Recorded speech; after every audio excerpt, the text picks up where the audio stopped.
Llegó el tiempo de recibir un mensaje diferente, dinámico y natural, en compañía de nuestro amigo y pastor Mauricio Rojas.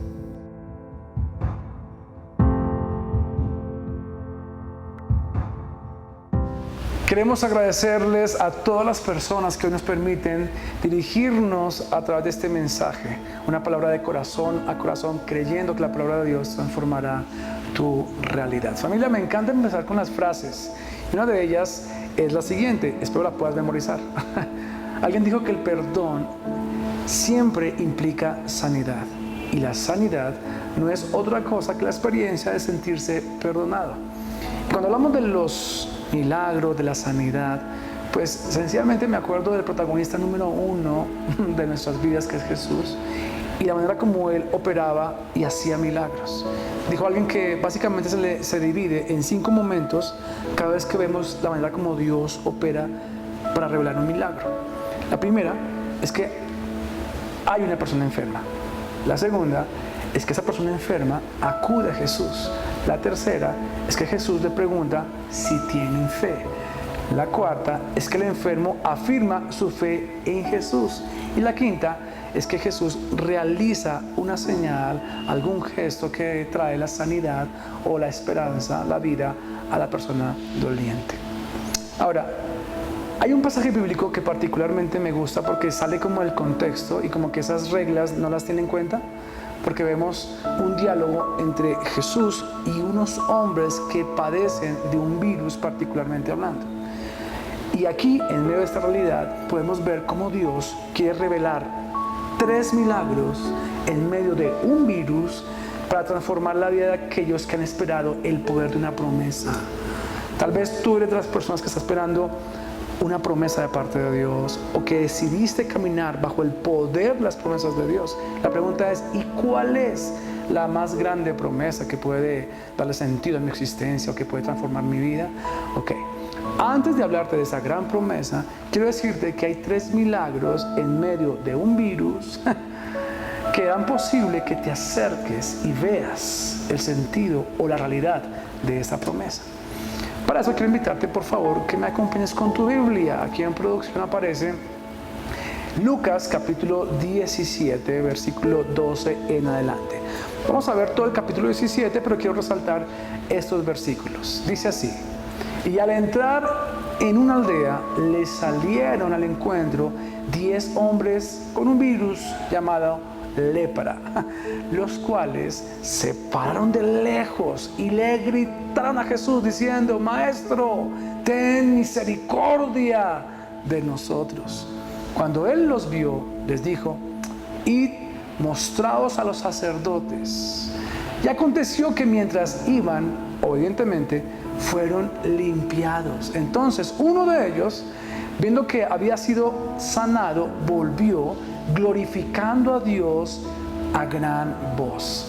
Versículo 16: y se postró rostro en tierra a sus pies, dándole gracias. Y este era samaritano. Versículo 17: respondió Jesús diciendo: ¿no son 10 los que fueron limpiados? ¿Y los 9 dónde están?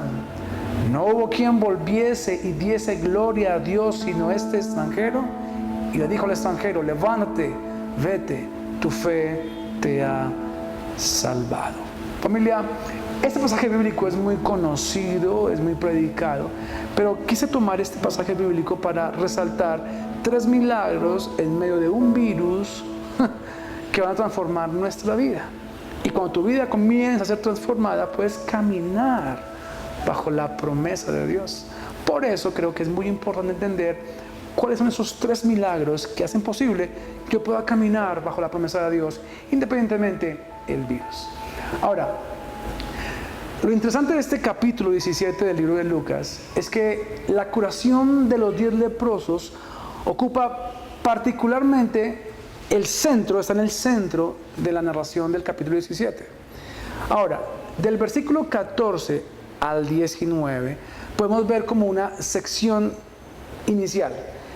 Esa sección inicial podemos ver que Jesús enseña a sus discípulos y al pueblo, número 1, a perdonar a los hermanos. Número 2, a tener fe. Y número 3, a la importancia de caminar bajo la humildad. Perdonar, poder en la fe y la importancia de la humildad. O sea, la primera sección del capítulo 17 resalta esas 3 verdades. Ahora bien, la narración de los leprosos luego aparece en la mitad del capítulo y aquí podemos entender básicamente algo importante: la misericordia de Dios revelada para sanar a gente que está sufriendo. Pero luego, en el versículo 20 en adelante, nos damos cuenta que se revelan otros elementos muy importantes, que es la llegada del reino de Dios y la promesa que Él ha de venir. Ahora, esto a mí me parece fascinante, porque básicamente en un capítulo como el 17 de Lucas vemos 3 secciones. La primera nos revela las grandes actitudes del creyente: perdón, fe y humildad. La segunda sección habla de la misericordia de un hombre que la recibe al momento de ser sano. Y la tercera sección nos presenta la promesa por venir, y es el Hijo de Dios que está pronto a llegar. Ahora, me encanta que Jesús, diría alguien, encarna 5 grandes actitudes que pueden desatar un tiempo de transformación. ¿Y cuáles son esas 5 actitudes? Las vemos una vez más: perdón, fe, humildad, misericordia y la promesa. Ahora, el milagro de la sanidad, yo sé, ocupa un lugar estratégico que está en la mitad.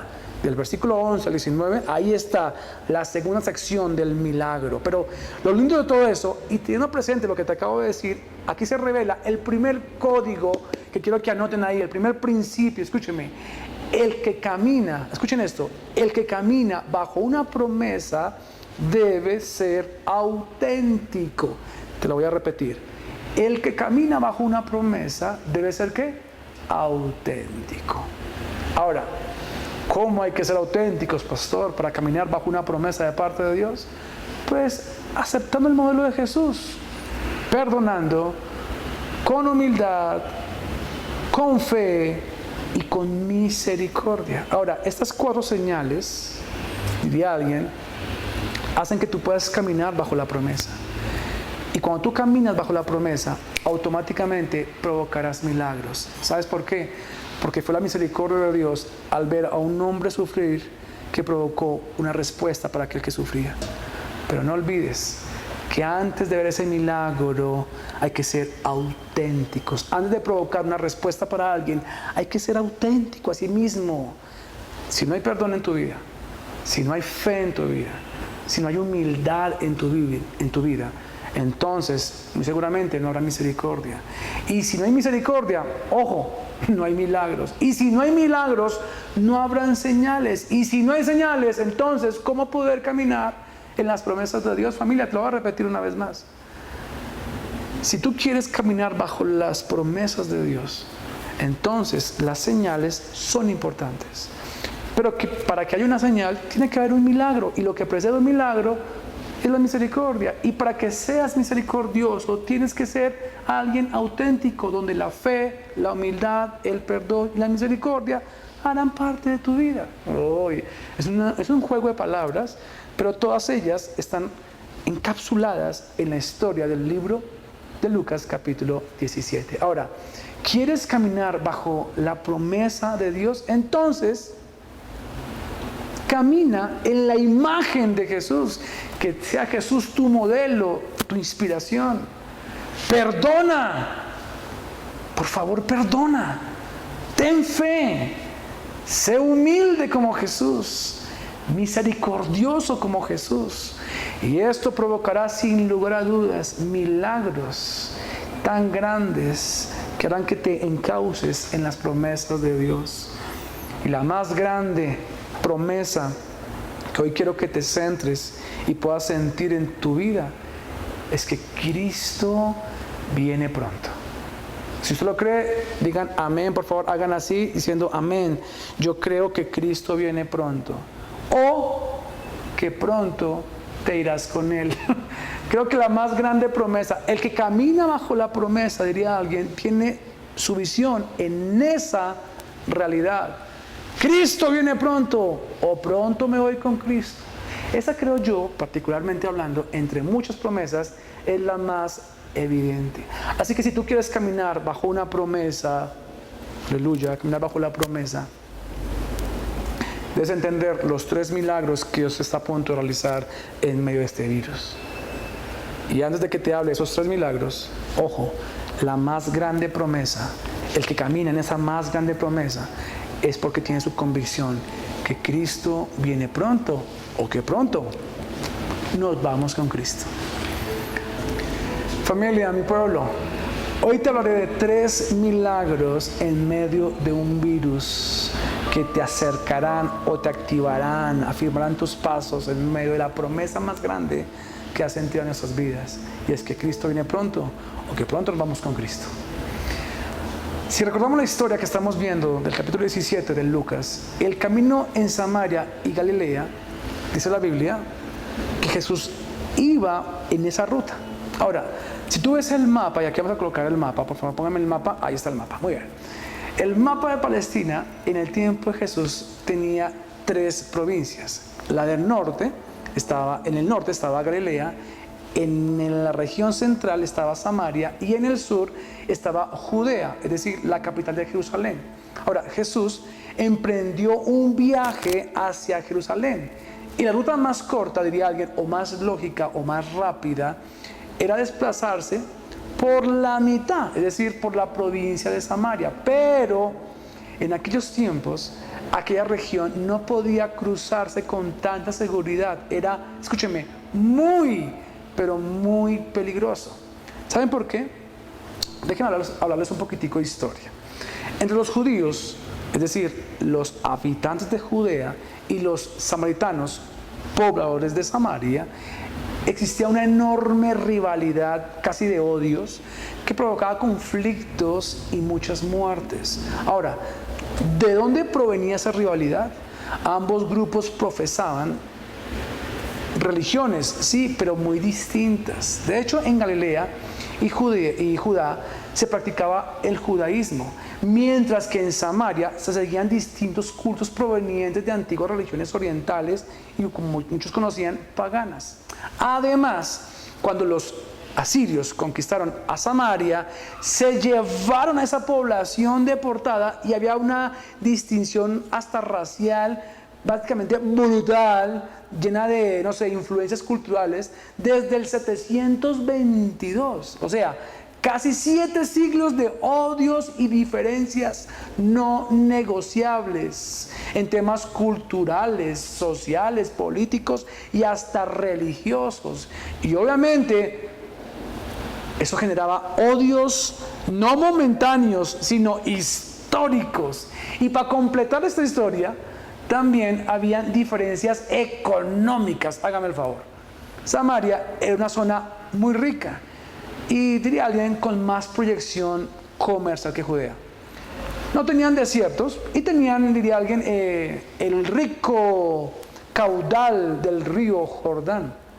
Además, estaban ubicados como estratégicamente en una red de comunicaciones, y eso hacía que esa región fuera un poco más rica que las demás. Entonces, ¿qué es lo que estaba pasando?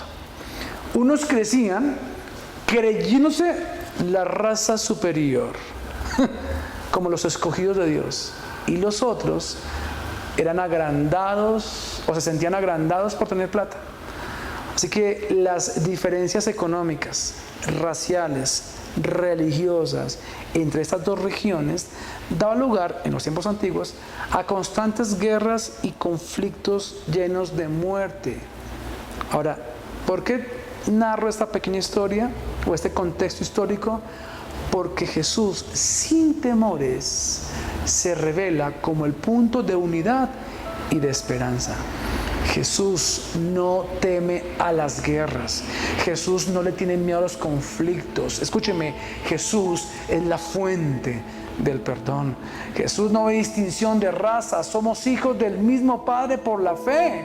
Jesús no presume sus riquezas, Él es fuente de humildad. Jesús no está distante, Él recorre los caminos necesarios para revelar su misericordia. Pueblo, el primer milagro en medio de este virus es que Jesús recorre la distancia necesaria y no importando nada, lo transforma todo. Aleluya. Jesús es la fuente del perdón. Jesús, en Él tenemos la fe que nos une como un mismo Padre. Jesús es nuestra más grande riqueza, que nos revela el camino de la humildad. Así que, mi pueblo, el primer milagro en medio de este virus es que Jesús recorrerá la distancia, no importando la distancia, no importando nada, lo transformará todo. Por eso decimos que la distancia no es un impedimento, porque Dios es nuestro fundamento. Y hoy tú puedes estar lejos de este lugar, puedes estar en otro país, en otra ciudad, no importa el lugar donde te encuentres, lo que importa es que Dios se ha revelado a tu vida y lo transformará todo, no importando nada. Aleluya. Ahora, el segundo milagro en medio de este virus está prácticamente en los 10 leprosos. Esos 10 leprosos que vinieron hacia Jesús.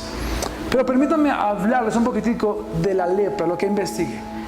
Dicen que la lepra es una enfermedad provocada por un microbio que se llama bacilo de Hanser, que lentamente va destruyendo el cuerpo. Pero hoy, mediante un buen tratamiento médico, la lepra puede curarse. Pero eso no sucedía en el antiguo mundo. Para los hombres del siglo I, y especialmente para los hebreos, la lepra era algo más que una simple enfermedad física.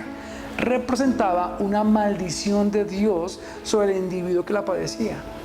Te haré el contexto breve de lo que está sucediendo, de la mentalidad que muchos tenían al momento de recibir la noticia de que posiblemente tenían lepra. Ahora, es que ellos pensaban que la lepra es todo cambio en la piel. Por más pequeño que sea, ya era lepra. Desde manchas hasta en sí la enfermedad era considerada, obviamente, lepra. Si tú lees Levítico capítulo 13, las manchas en la piel eran lepra. Las casas eran lepra. Los vestidos eran lepra. Hasta el moho en la ropa era considerado lepra. Ahora, como en el siglo XXI diría alguien, el concepto de lepra o virus, utilizado en la época de Cristo, en la época de Jesús, se generaliza. Y básicamente, todo lugar tiene un nivel de contagio o de sospecha de esa enfermedad. Así que uno se pregunta, desde el moho hasta un lugar, hasta una zona, hasta una aglomeración, hasta, no sé, una casa, pasando por la ropa o manchitas blancas en la piel, todo era positivo para positivo para lepra. Bueno, casi que es igual. ¿No le parece conocido? Si bien es cierto, hoy todo el mundo sospecha de ese virus, lo cierto es que la lepra era una enfermedad con horribles consecuencias, obviamente para aquel que la padecía. Pero no podemos negar que también había muchos leprosos mentales. Ahora, Jesús estaba a punto de revelar el segundo milagro en medio de este virus. Pero fíjate algo, la medicina judía de aquellos tiempos no era curativa, sino preventiva. Diría alguien que la mejor manera de curarse de una enfermedad es no contraerla. Por lo tanto, cuando alguien se contagiaba de la lepra, era expulsado enseguida de la ciudad. Lee Levíticos 13 o Job capítulo 2 y te vas a dar cuenta que era expulsado y lo mandaban a vivir con otros leprosos. ¿Y sabe qué pasaba? Que eso propiciaba el contagio real de la lepra para todos aquellos que padecían una enfermedad quizás distinta. Tal vez yo tenía una manchita que no era lepra, pero como pienso que es lepra, me mandaban para la unidad de cuidados intensivos y me contagiaban del virus. Muy parecido a lo que sucede hoy. ¿Qué tiene? Ahora todo el mundo se muere, es de COVID. Todo el mundo se está muriendo de COVID. Y lo que muchos no se han dado cuenta es que personas que no tienen COVID, pero al exponerlos en las unidades de cuidados intensivos, adquieren dicho virus. Ahora, volviendo al tema de la lepra y lo que vivían los leprosos, un leproso o alguien con ese virus se le expulsaba de la práctica del culto, se le expulsaba de la familia, se le expulsaba de cualquier ámbito de relación con los demás. Por eso, los leprosos históricamente gritaban porque no podían acercarse a las personas. Escuchen esto, familia. Los leprosos, a pesar de estar enfermos, por ley tenían que estar distantes, pero por gracia estarían a punto de recibir un milagro. ¿Sabías tú que el virus de la lepra era una enfermedad con fuertes connotaciones religiosas? Muchos creían que era Dios el que castigaba a las personas con esa enfermedad. Pero lo más triste es que el leproso estaba excluido de toda, escúchenme esto, estaba excluido de toda relación con los demás judíos, con su religión y con la posibilidad de acercarse al templo para pedir perdón a Dios si era por un pecado. Y como no podía hacerlo, entonces ni siquiera podía orar con sus hermanos en el lugar indicado. Básicamente la vida de un leproso estaba encerrada en un círculo vicioso y muy, pero muy cruel.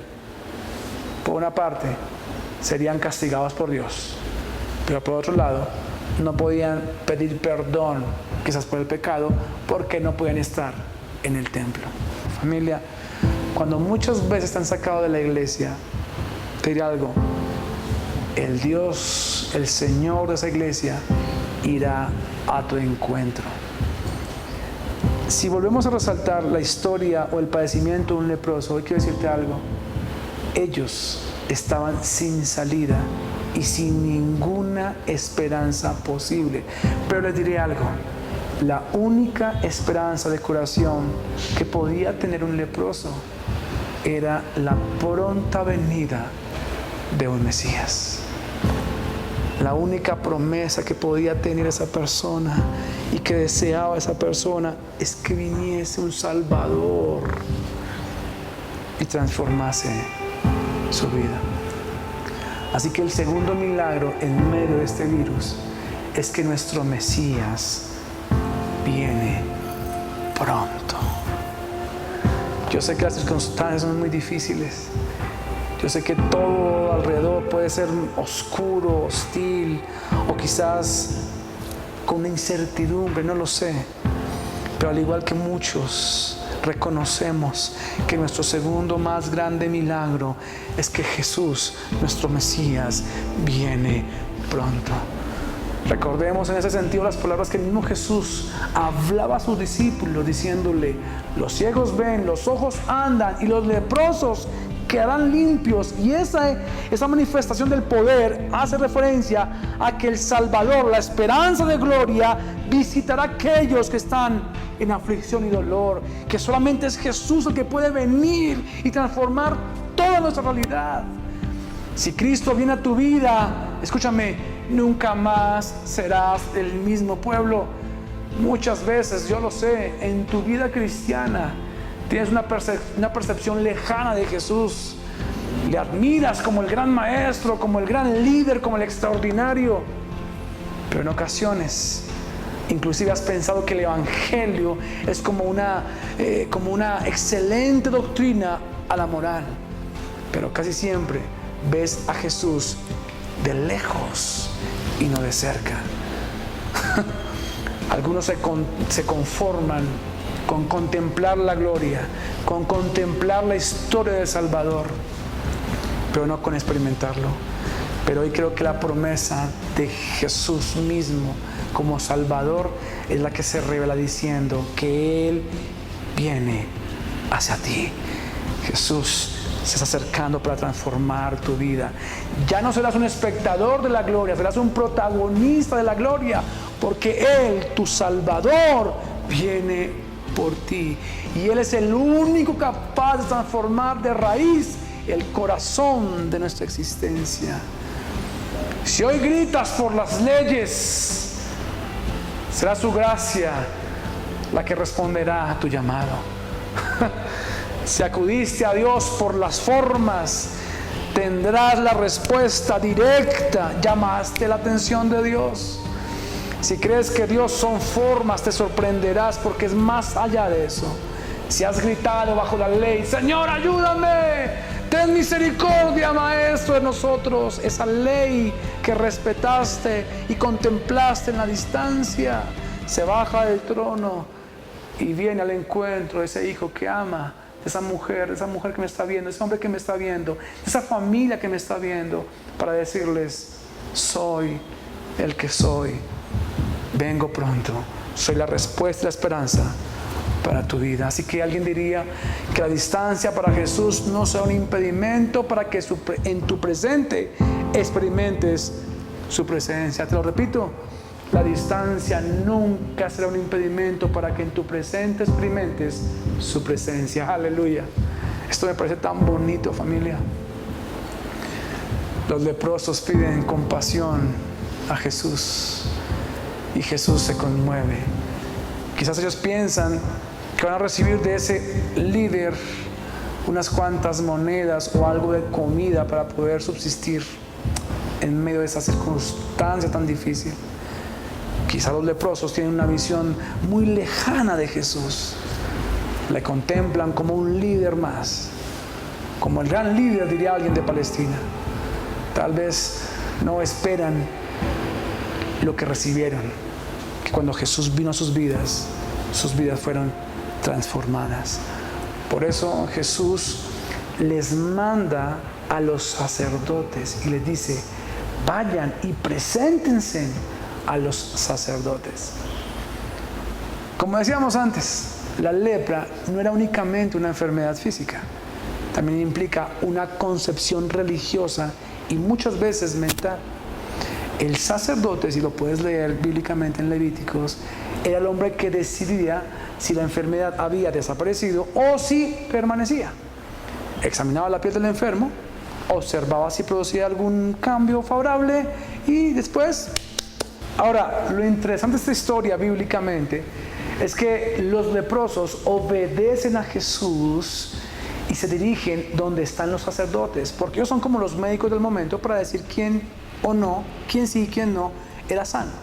Y dice la Biblia que cuando ellos van caminando en obediencia hacia donde Jesús les dice que tienen que ir, comenzaron a ser limpios. Obedeciendo el consejo de Jesús, recibieron ¿qué? Su limpieza. Familia, luego dice la Biblia que solamente uno regresó a Jesús. Y aquí te voy a lanzar el tercer y último milagro en medio de este presente o este virus que hará que tú puedas avanzar bajo la promesa de Dios. Y es que recibirás un cambio desde tu interior y no solamente en tu exterior. Si te fijas en el pasaje bíblico, hay dos verbos utilizados. Los 9 que no regresaron, es decir, los 9 leprosos que no regresaron, fueron purificados, pero el que regresó fue curado. Parece lo mismo, pero no lo es. Ambos verbos son muy parecidos, pero presentan como matices muy diversos.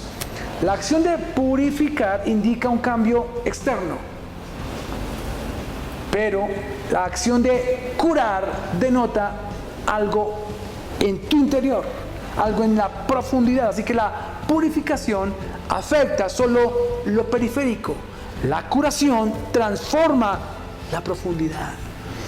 9 de los 10 leprosos se dirigen hacia Jerusalén para presentarse ante el sacerdote a fin de que sea aprobada o que se conste de que son libres de la enfermedad, que son puros y puedan reincorporarse a la vida judía, volver a la nueva normalidad. Pero ningún cambio en la profundidad. Los 9 leprosos purificados han visto en Jesús el gran líder, el gran maestro, con dotes de mando, conocimientos, hasta médicos. Pero no han descubierto el Señor y Salvador, el único capaz de transformar radicalmente su existencia. Así que el tercer milagro en medio de este virus es que si Jesús viene a ti y luego tú vienes al encuentro con Jesús, recibirás un cambio desde tu interior y no solamente en tu exterior.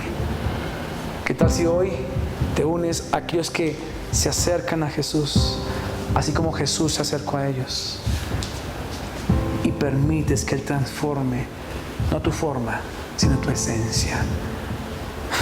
El hombre no es por lo que tiene, el hombre es por lo que es. ¿Qué eres tú?